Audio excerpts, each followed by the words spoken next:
Inner Voice, a heartfelt chat with Dr. Foojan. Unfortunately, part of the human experience. It's universal. We grieve when something is taken away from us.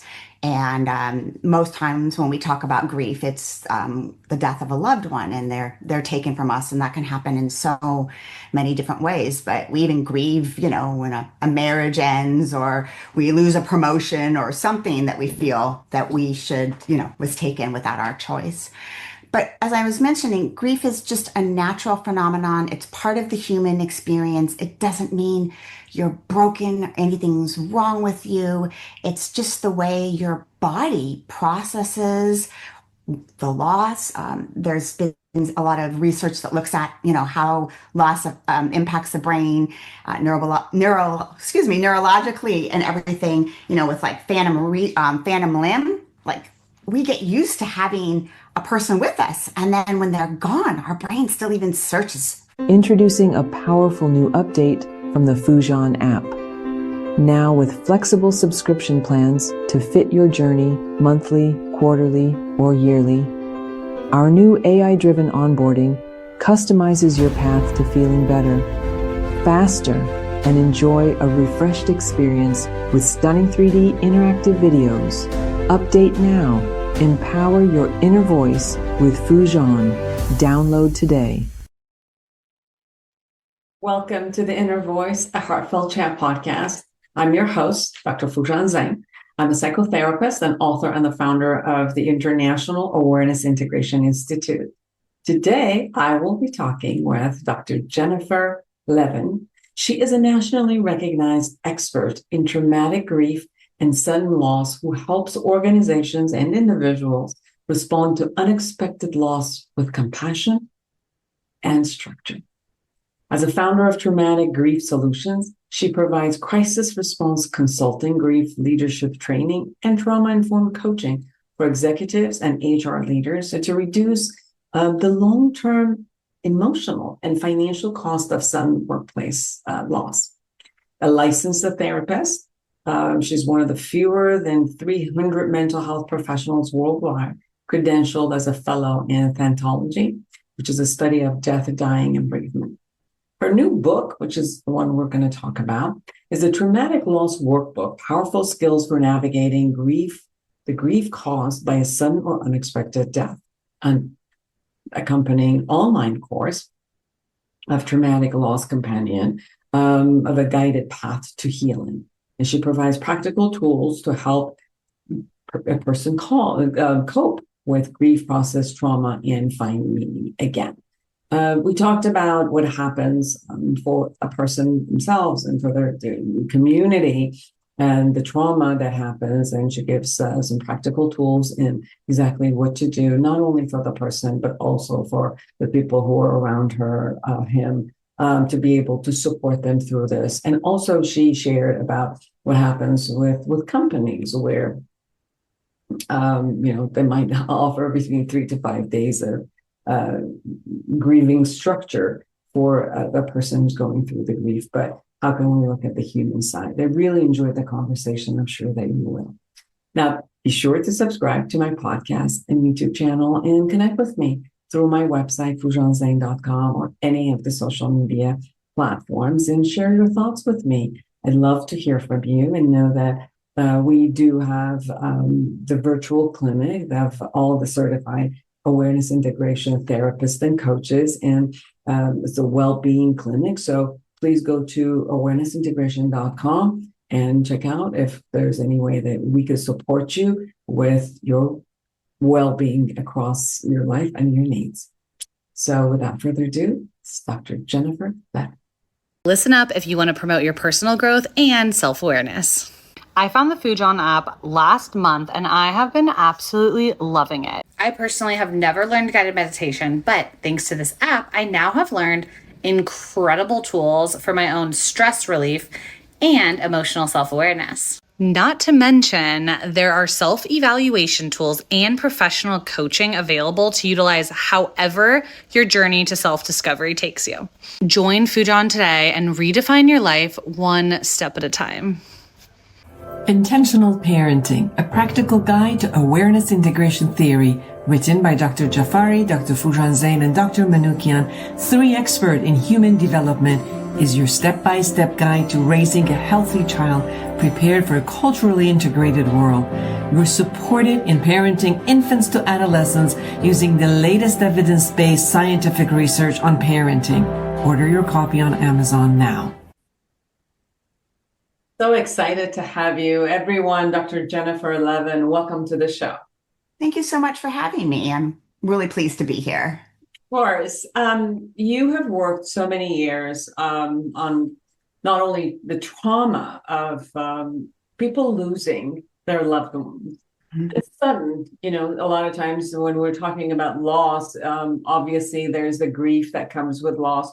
But with many of the issues, there's also a trauma that has happened since we've lost the person. And even I've noticed, Dr. Levin, that when people have family members who are ill, but even if they go to the hospital and something happens to them, they still, the person who has lost, they still go through some level of trauma. And it's interesting how we could define the difference between the grief or a single concept of a grief and then a grief that is due to trauma or a grief that has trauma beside it. And I'd really love for you to differentiate between the two.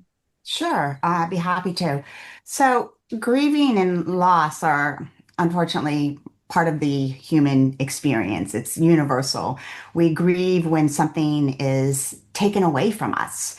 And most times when we talk about grief, it's the death of a loved one, and they're taken from us, and that can happen in so many different ways. But we even grieve, when a marriage ends, or we lose a promotion, or something that we feel that we should, was taken without our choice. But as I was mentioning, grief is just a natural phenomenon. It's part of the human experience. It doesn't mean you're broken, anything's wrong with you. It's just the way your body processes the loss. There's been a lot of research that looks at, how loss impacts the brain, neurologically and everything, with like phantom limb, like we get used to having a person with us. And then when they're gone, our brain still even searches for them. And I know Mary Frances O'Connor has written a lot about that in her books. And then Dr. Ted Reinierson has written a lot about more of the science part about it and the phantom limb.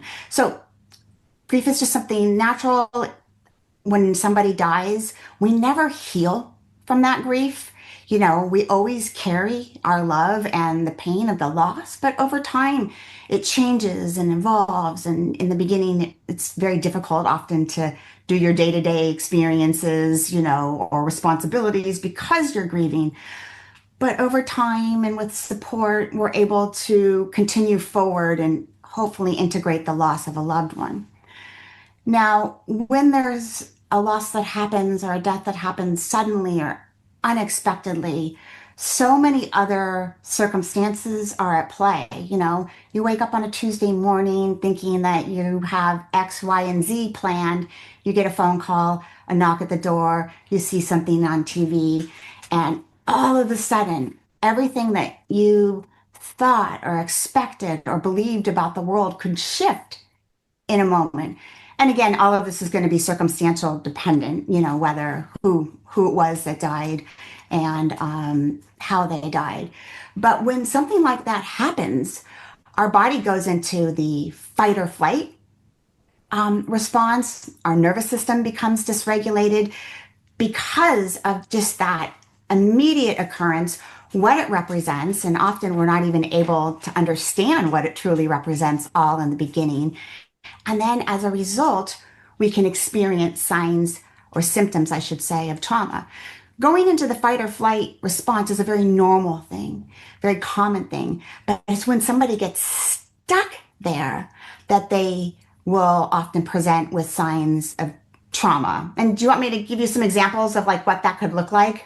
Absolutely, please. Yeah, so like rumination, thinking over and over and over about the event that happened. hypervigilance, being on constant alert, waiting for that other shoe to drop because your nervous system is so hyped and agitated and dysregulated, flashbacks, nightmares. Those types of things are very different than, I don't like the word normal grief, but grief that we anticipate or expect, which is more yearning, longing, sadness. And so you have all of that on top of symptoms that are more related to trauma. I've had two cases that I was working on, which is very, very extreme. One was that a couple were driving and they stopped somewhere to go to a restaurant, and the woman was on the passenger side, so she got out of the car. The man was driving, got out of the car, and in an instant, a car hit him, and he died right there. So she went into a shock. Absolutely. Looked around, and she went into a shock. And it was interesting that what happened to her, she lost her memory of her husband. So she would, as we were talking, she would call me and say, Foojan, this is really weird because I have memory of everything, but I look at his pictures and I don't recognize him. And they were married 50 years. She goes, I look at him and he's not anyone that I know. And although every part of this house that we built together is here, and she was afraid of her own reaction, and she was scared of what was going on in her head. It took almost 4 months before she could come back, kind of like on Earth, and accept that, oh, he was here, he was alive, and then he's gone. And then it's interesting that grief actually started at that position after 4 months of passing away. So she would go through the whole, celebration of his life, going through with the family. But in her world, she would be looking like, I have no idea what's going on. And I had one mother who, her wonderful young son went to the ocean just to swim. And they were all on the beach. And he was around 30, just the amazing peak of his life. And he went into the ocean and got drowned. And she just went into this space of absolute hallucination and delusion. And she would keep going to the ocean and was going to walk to go get her son back. And people had to go get her and come back. So that took almost 5 months before, her system could come back and actually accept what's happening. So it's, like you said, the grief is the grief, but when the sudden concept of somebody not expecting this happens, the trauma is on top of the grief. And share with us how you work with the trauma itself, so that it can go into the natural process. We won't call it normal, we'll call it natural process of grief. Yeah. So it's interesting in that first example. So her body was actually protecting her with that shock and disbelief and the memory. And so when somebody's had a sudden or unexpected death, the first thing we do is safety and stabilization, because you've literally had the rug pulled out from underneath you. Janice, should have written her name down. Janice Bowman, there's a middle name there, and I apologize that it's slipping me for a minute, wrote a book about the loss of the shattered assumptions. And we have this we all have these internal assumptions in our mind about how we think the world would work. So my son's going to go to the beach and be fine. We can drive our car and be fine. We work hard, we get rewarded. The people around us are good and safe. And there's a natural order, predictability about the world. And so we don't really realize that we have these internal assumptions until they're shattered.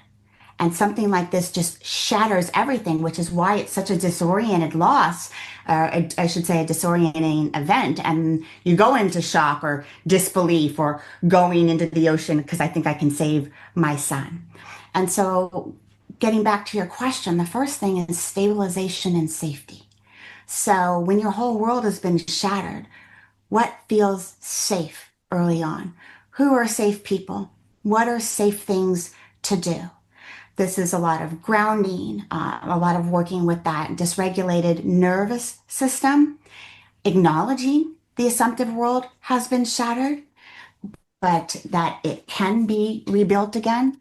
I work with clients, I use a lot of building routine and structure early on because I'll have people, busy, busy, busy people. This happens, and all of a sudden calendars blank because don't want to get out of bed, not going back to work. And so it's like, okay, if we can give your body some routine and structure, we can set some guardrails. We can start to rebuild that sense of like your body because there's, what we understand intellectually and then how our body responds. And it's a long time for the two of those to come together.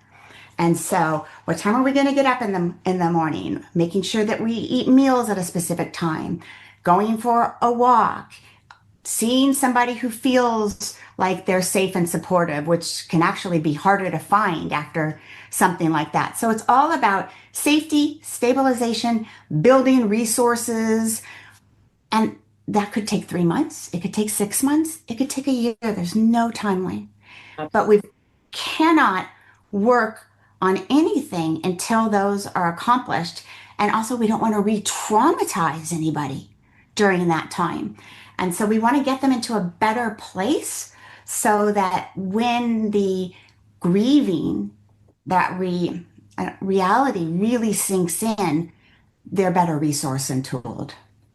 Absolutely. I think there's also a difference between like a natural disaster and something that the whole society is going through. I've, worked with people who were part of revolutions and a lot of their children and, people who their friends got killed in front of them. They went through, survival guilt. And so there's a lot different when someone is going through something which is, it's just them and the rest of the society and life is going on versus they are part of the trauma. They definitely had a lot of loss, like if the fires, right? The fire that just happened in Southern California. Or even with COVID, a lot of people suddenly lost a lot of people who they loved, but it was something that was happening across the world. I've worked with people who were part of the political movements or regime changes where through the demonstrations, they had their friends killed and same thing, they went through the shock and the trauma, the loss. There's a different dynamic when that happens, where the trauma is a social trauma, let's say, and it's not a personal trauma. Can you share a little bit about that? Yeah, I want to make sure I'm understanding. So, first of all, that's a collective trauma, and we are collectively grieving during COVID. We collectively grieved during the fires.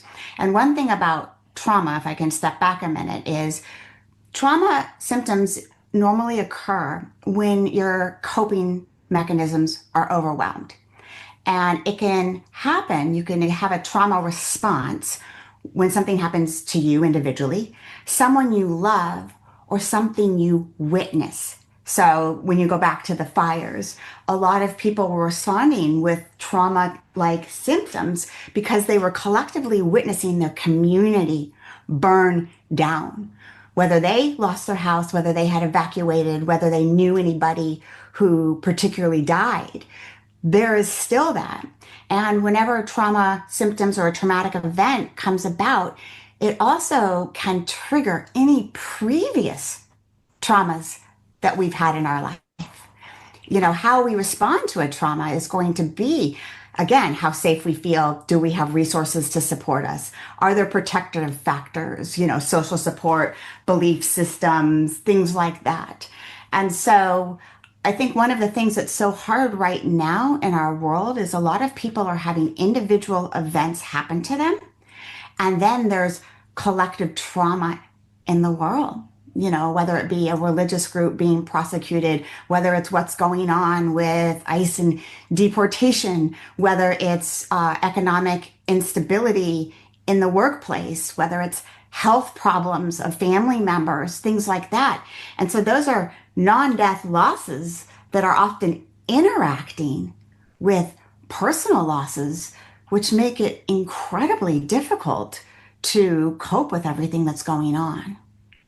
There's also an anger and rage that shows up in the process of obviously, dealing with the trauma or the grief process itself. There's a part of us that wants justice or wants to go back and change something, or we're bargaining around it shouldn't be this way. It just should have been another way. And only if others did it another way, this wouldn't happen.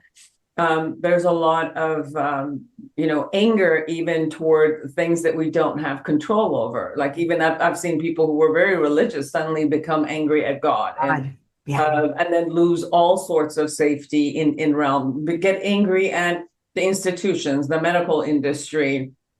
They in the fires, they got obviously mad at the mayor and the people who were responsible. So you could see services, right. There's a sense of like we're so powerless, but at one point we got to gain some sense of power, and that kind of a sense of power comes in that force or the anger that shows up. I know in your book, the traumatic loss workbook that you have, and you share about powerful skills. What are your suggestions about this back and forthness between powerlessness and rage and anger that a person goes through? And what could other people around, like family members in the society that are around them, support the person who's going through the loss? Yeah, big question. So just want to reiterate that everybody responds to a traumatic event or a loss differently. And as you know, anger is sometimes the flip side of depression. So while some people are very comfortable or expressing anger or anger emerges, I've seen the complete opposite, where others have not been able to express anger at all and they turn it within, or it becomes more of a depressive response. So I just wanted to kind of normalize that everyone's going to experience that differently.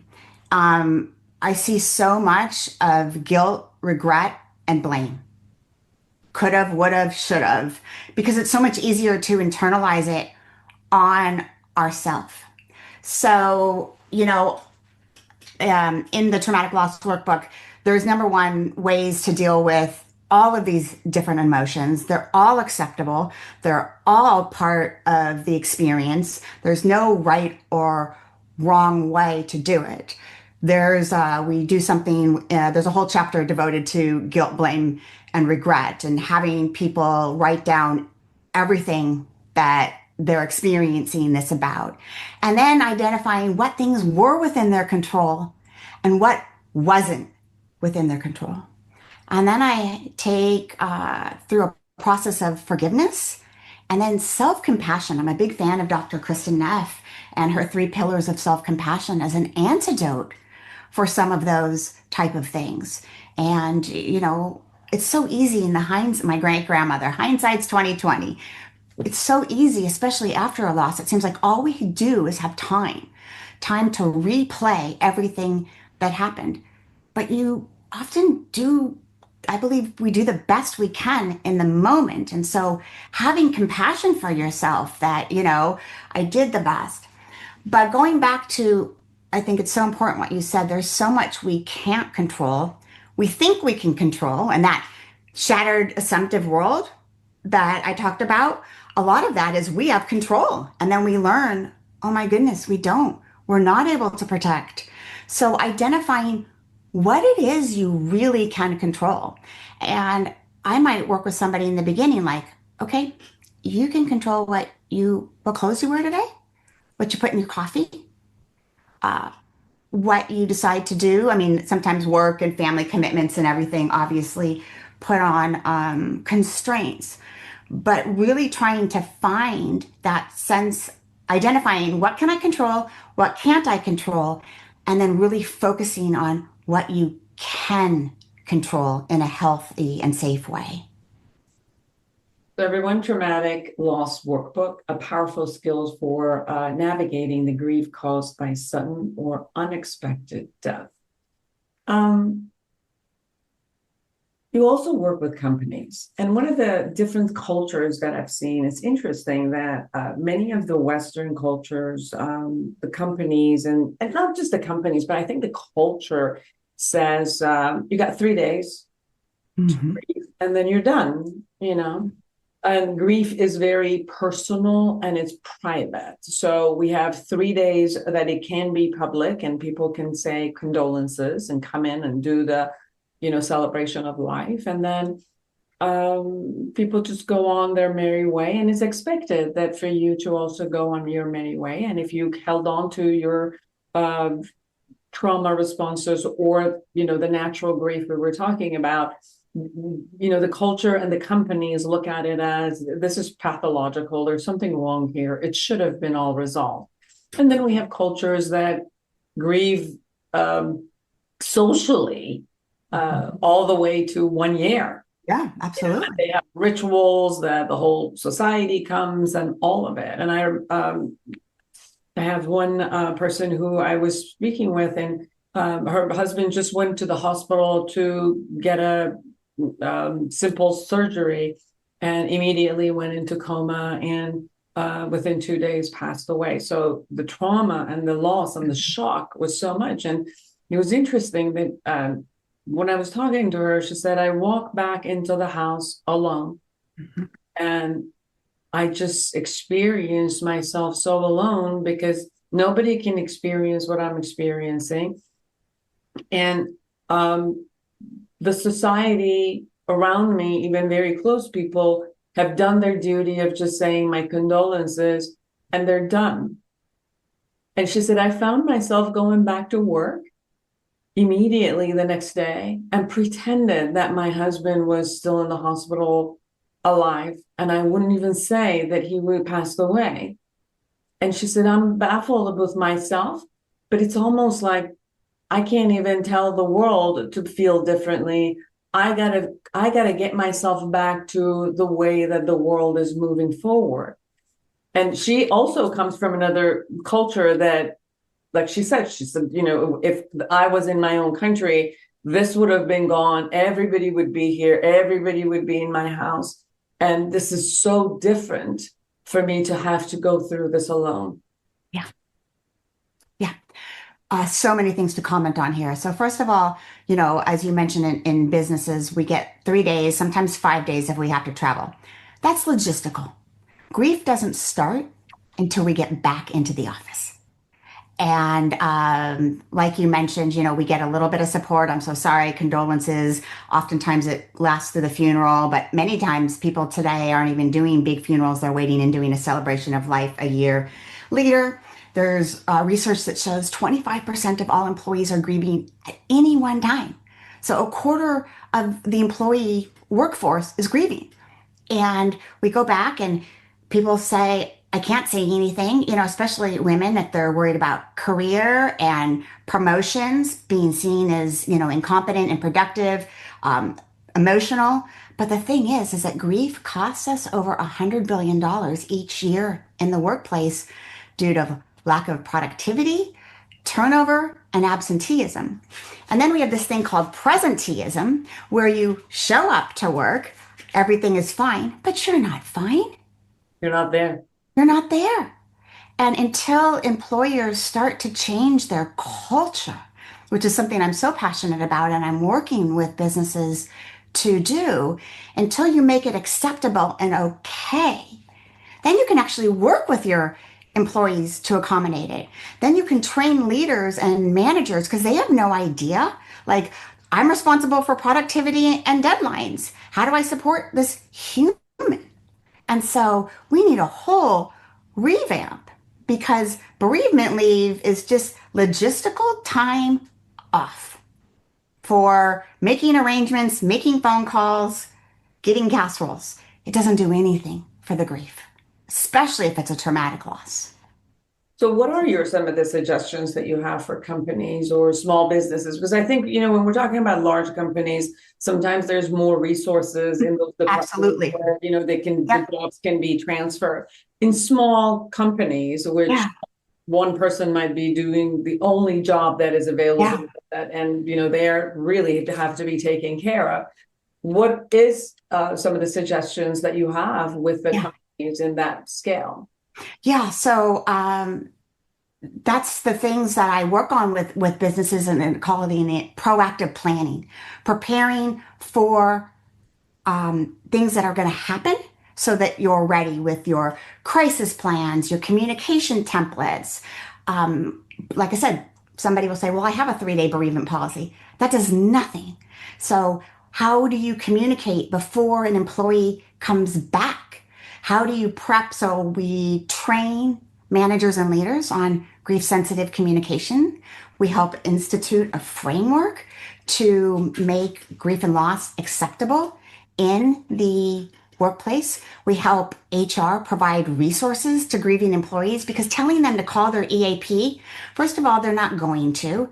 And it's hard to find a therapist these days. Everyone's booked up if you're using insurance. It's also really hard to find a therapist that specializes in grief or loss. So equipping leaders with all of those resources in-house so they can do it and acknowledging, helping them just acknowledge, like, yes, this is a part of life. Like I said in the very beginning, when we grieve, we are not broken.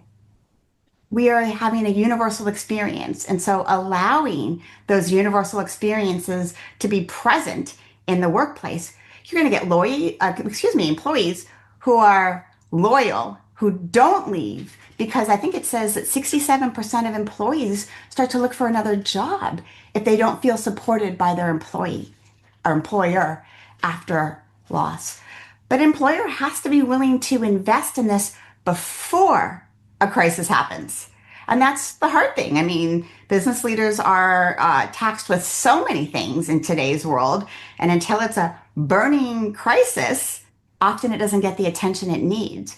But when 25% of your people are hurting at any given time, it's up to you to decide if that's a crisis or a need that needs to be met. So, That is your responsibility to also attend to it, because I think a lot of times there's this disconnect between yeah, hours that you're here. You're only concentrating like a robot, you're concentrating on what we're doing, and all personal life happens after this 8 to 10 hours that you're here.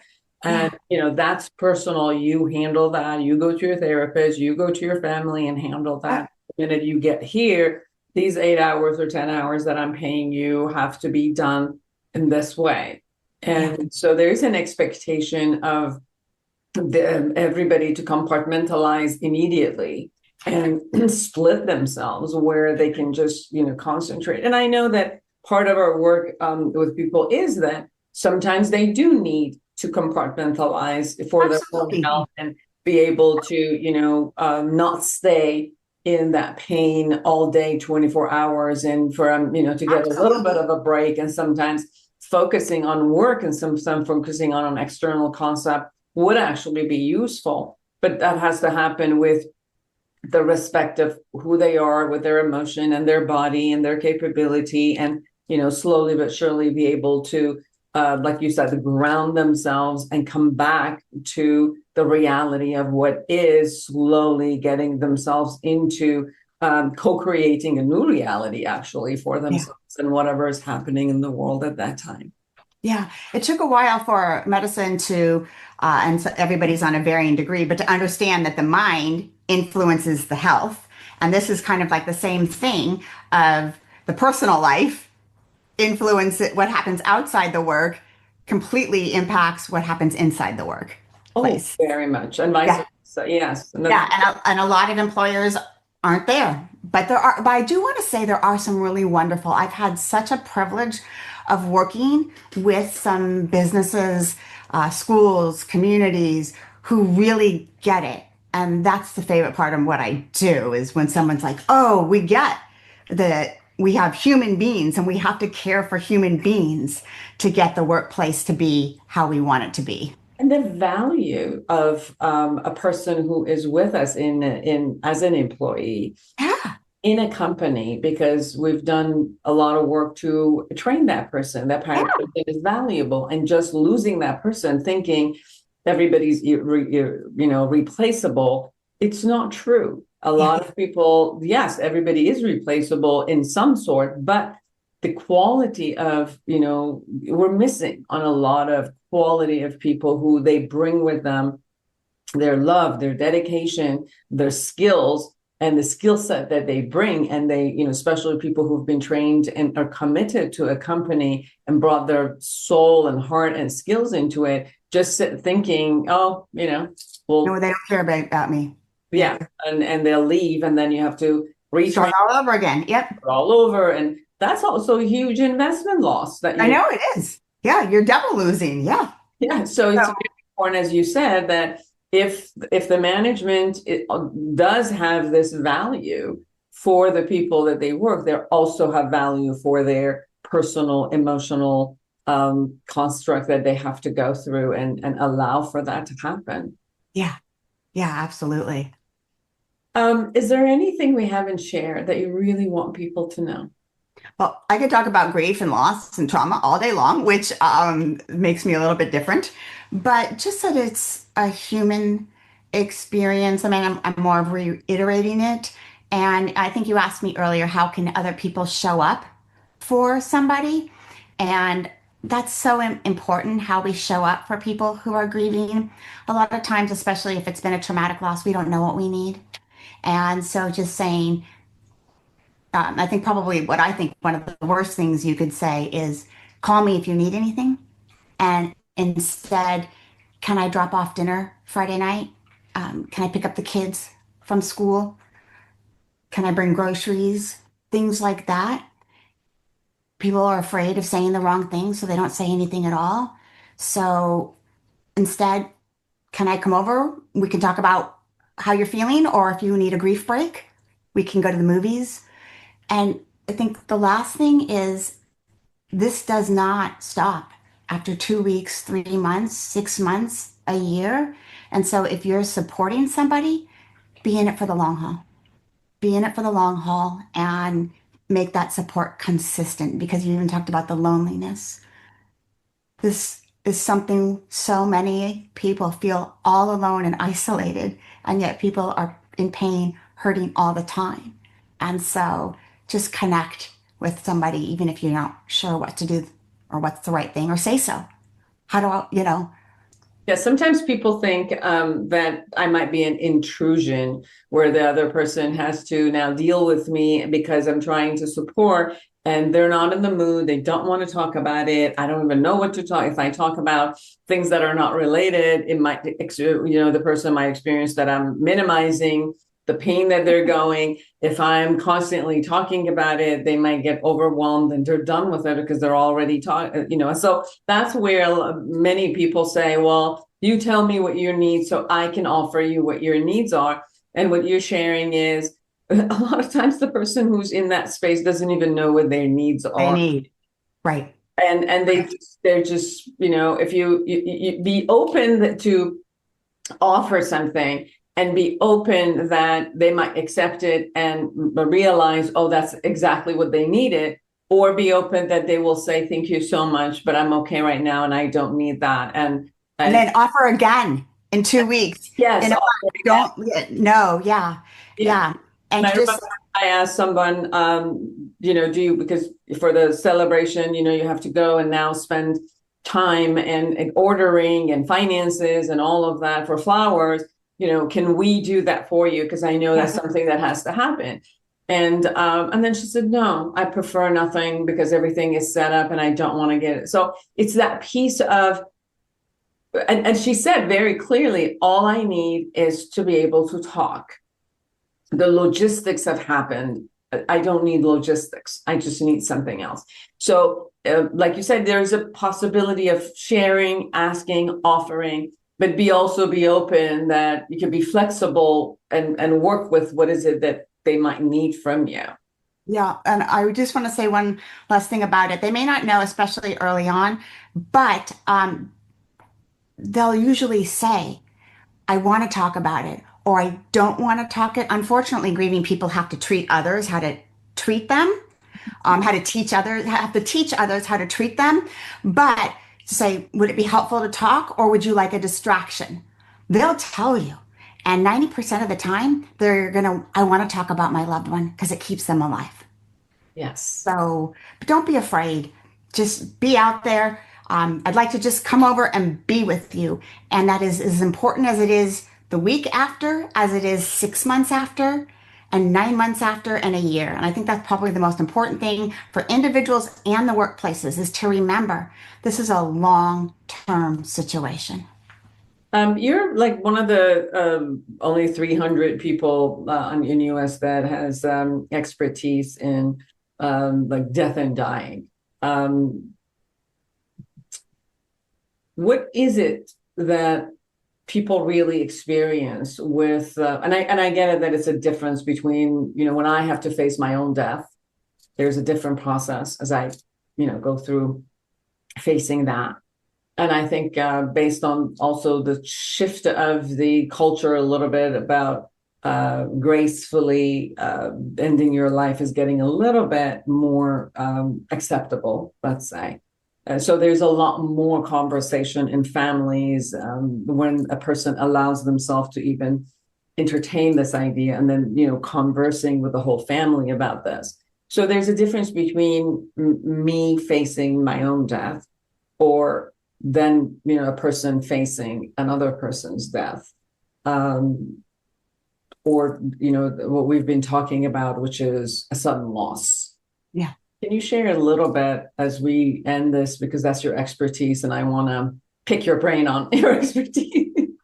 So first of all, that number of the 300, I'm one of 300, it's a little bit more now, who have what's called a fellow in thanatology who are certified. There's many, many, many people, thousands of people who will have expertise in grief and loss, but just that certification.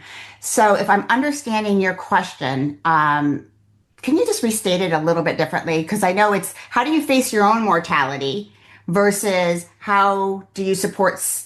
Just give me one more rephrase if it's okay. Was the question? It was more like stating how when we're thinking about death and dying, there's so many different layers, but 3 layers is one is I'm facing my own. Yep. Another one is I'm facing somebody else's, which is not a traumatic loss, but it is a loss, but it's it's given that this is happening. And then there's also the traumatic loss, and I think we've talked about the traumatic loss through our conversation, and I just wanted to have some conversation about, when it's not a trauma necessarily, but it is something that we're looking at happening. Yep. We're still going to go through a lot of a different type of process. Right. Yeah, thank you for that clarification. So again, we go back to those cultural norms. If we all were, we have to accept we are all, I think it's going to die and pay taxes. Those are the 2 things that happen in the world. And so, but it's still something we don't feel comfortable talking about, even as, I would say 75% of the people.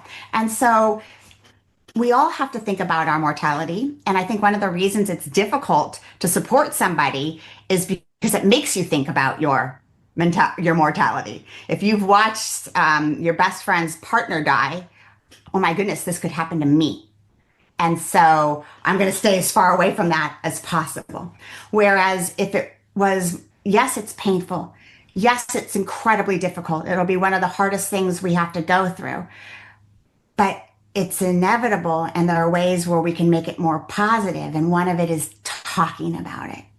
So when you're contemplating your own mortality, talk about it with loved ones. And even if they're like, oh, I don't want to hear this. I don't want to hear this. But wait, yes, it's going to be a difficult thing, but it's going to be more difficult if we don't talk about it.